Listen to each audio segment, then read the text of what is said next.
থেকে আমি আন্তরিক মোবারকবাদ জানিয়ে আজকের মতো এখানে কর্মসূচি সমাপ্ত ঘোষণা করছি। আমার তৌফিক ইল্লা বিল্লাহ। আসসালামু আলাইকুম রহমতুল্লাহ।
ইনশাআল্লাহ এটা প্রমাণ করে আমরা যে প্রতিশ্রুতিগুলো দিয়েছিলাম সেই প্রতিশ্রুতিগুলো ভোলাবাসীর প্রাণে দাগ কেটেছে।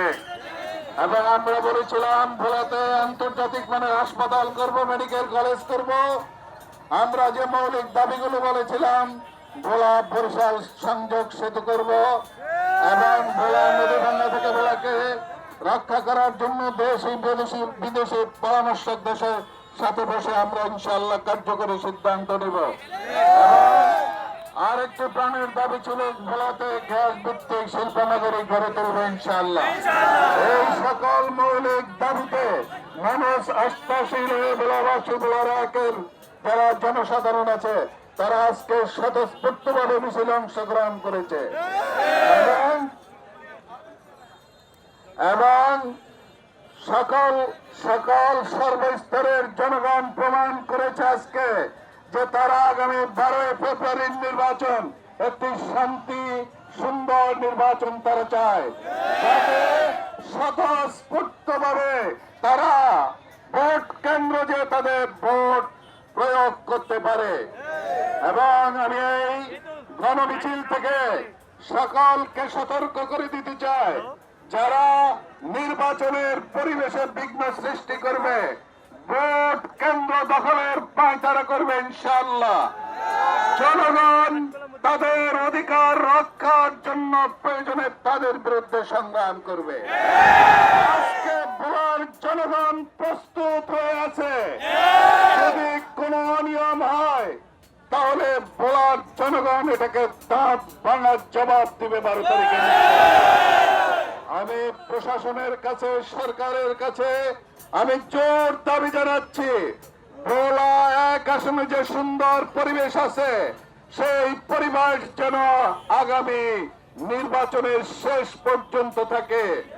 এবং যদি লেভেল প্লেইং ফিল্ড যদি বিঘ্ন সৃষ্টি হয়, ইনশাআল্লাহ আমরা সকল সর্বস্তরের জনসাধারণ নিয়ে আমরা প্রবল আন্দোলন গড়ে তুলব ইনশাআল্লাহ। আমি সকলকে ধন্যবাদ জানাচ্ছি, সাংবাদিক বন্ধুদেরকে ধন্যবাদ জানিয়ে আজকে ভোলার 1 আসনের সর্বস্তরের নারী পুরুষ সকল ভোটারদেরকে ধন্যবাদ জানিয়ে আমি আমার কথা শেষ করছি। আমার তৌফিক ইল্লা বিল্লাহ।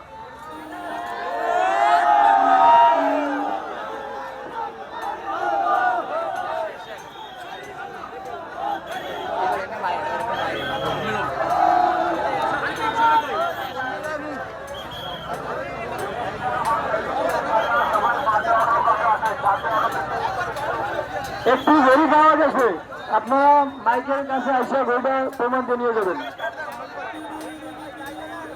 একটি গড়ি পাওয়া গেছে, যার হয় নিয়ে যাবেন।